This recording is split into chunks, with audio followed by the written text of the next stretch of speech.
Bonjour à tous, j'espère que vous allez excellemment bien et on se retrouve pour parler MotoGP, pour faire le bilan de cette saison 2020 de MotoGP et on continue avec une nouvelle équipe et on s'attaque à Pramac, l'équipe indépendante italienne soutenue par Ducati qui a fait une saison un petit peu comme la précédente, c'est-à-dire une saison moyenne, j'ai envie de dire. Certes, des bons résultats, mais également des choses un peu moins bonnes.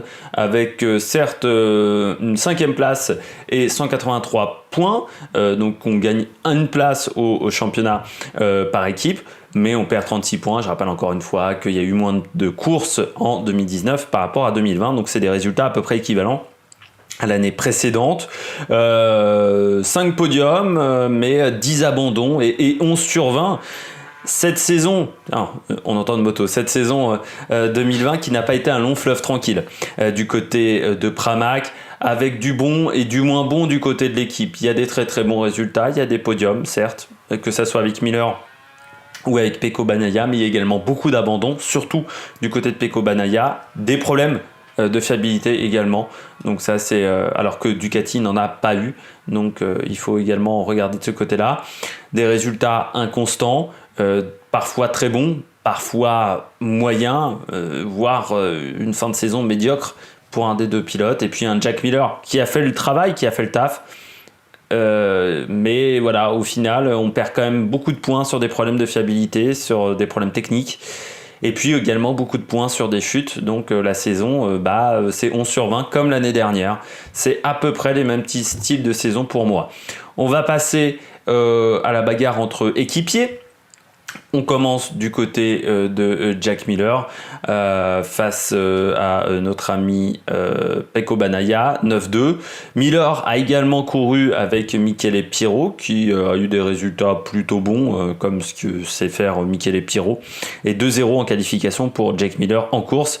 Miller qui mène 6-2 face à Bagnaia. J'ai un doute sur le 6-2, il manque de résultats, c'est plutôt 9-2 je pense, entre Miller et Bagnaia avec un nul et 2-0 pour Miller face à Pirro. J'ai quand même des doutes sur la dernière statistique, j'ai dû me tromper. Il faut savoir que les statistiques courses et qualifs, je suis obligé de les faire à la main. Il se peut que des fois il y ait des erreurs. Mais là, je suis sûr qu'il y a une erreur parce que je pense que c'est 9-2. Je pense que c'est dû me gourer à un moment, en sachant que Bagnaia n'a pas participé à 3 Grands Prix également, il faut se rappeler. On passe à la saison de Jack Miller, 13 sur 20 pour Jack Miller.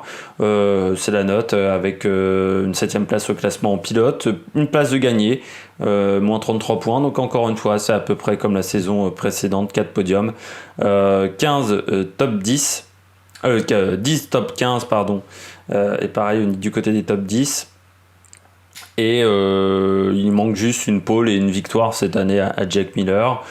Mais une saison beaucoup plus fiable pour Jack Miller. Parce que certes, il y a 4 abandons, mais sur les 4 abandons, il y en a 3 qui ne sont pas de sa faute. Avec le fameux tir-off de Quartararo ou le problème mécanique qu'il a eu sur le circuit du Mans. Et c'était des circuits où il allait faire de très très bons résultats en plus, ce qui est d'autant plus frustrant. Il a perdu au moins sur la saison au moins 40-45 points. Si vous le mettez avec 40-45 points de plus, il se bat pour le titre de vice-champion du monde. Donc ça montre que voilà, il y a de la frustration pour lui.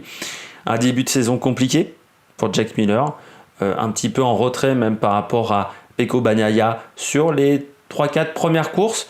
Et puis après, il a pris son rythme de croisière, il a trouvé ses repères sur cette Ducati 2020 et il a dominé Pecco Bagnaia sur la fin de saison.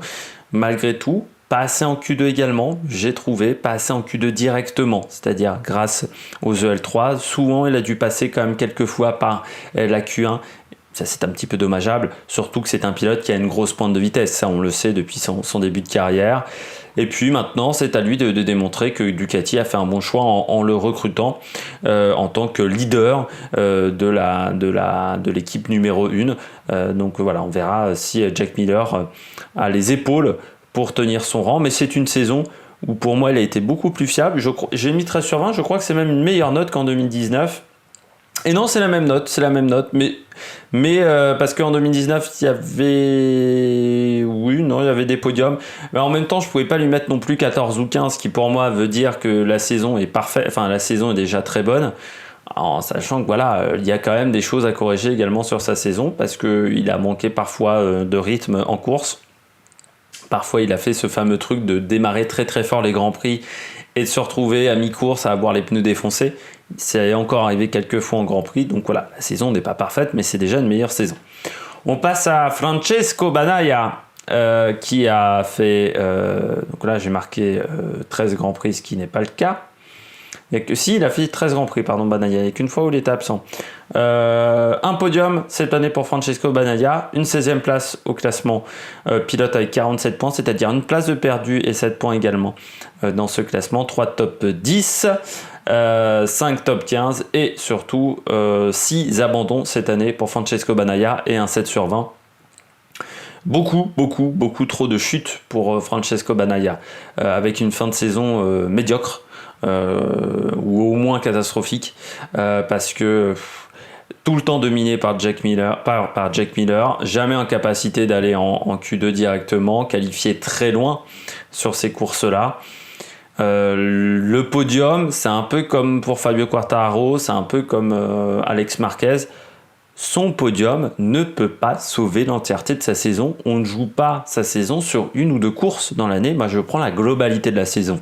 Et si on regarde la globalité de la saison, ce n'est pas bon du côté de Pecco Bagnaia. Par rapport à sa saison de débutant, il est en retrait. Et sa saison de débutant n'était déjà pas excellente à Pecco Bagnaia, avec beaucoup d'abandons déjà. Et là, il a continué à faire beaucoup d'abandons, parfois à surpiloter quand il est surtout en difficulté. Il a beaucoup trop surpiloté quand il s'est retrouvé en difficulté. Je crois qu'il n'a jamais fini un Grand Prix sur la deuxième partie de saison où il manquait de rythme. Et je pensais, après son podium, je l'avais dit, je crois me rappeler avoir dit ça après le débrief de cette course de Misano, qu'il avait enfin compris la MotoGP, enfin compris comment marchait une MotoGP. Et bien au final, je me suis trompé parce que quand on regarde sa fin de saison, quand on regarde sa saison, non, il n'a pas compris encore ce que c'était une MotoGP, il n'a pas compris comment ça marchait la MotoGP par rapport à la Moto 2 ou à la Moto 3. C'est l'un des rares pilotes qui a été aussi blessé et qui a dû rater une course, voire même deux courses face à Pirro. Et j'ai peur qu'il devienne le nouveau Petrucci de chez Ducati. Ducati a peut-être choisi ses pilotes un peu tôt, quand on voit encore une fois la fin de saison, parce que vraiment sur les derniers Grands Prix, il n'y a rien à sauver de la part de Bagnaia. On passe aux enjeux 2021 pour cette équipe. Enjeu 2021, c'est tenter de revenir au contact de Petronas, parce qu'une équipe qui a des moyens comme ça devrait être beaucoup plus proche de la structure Petronas, surtout que encore une fois, il y a une moto qui est quasiment officielle dans l'équipe. Voilà, il devrait être un peu plus devant, et l'objectif c'est forcément le titre indépendant quand on a une équipe comme Pramac. De nouveaux pilotes, avec l'avantage d'avoir Johann Zarco qui connaît très bien la machine. Il connaît la Ducati, il connaît comment marche la Ducati.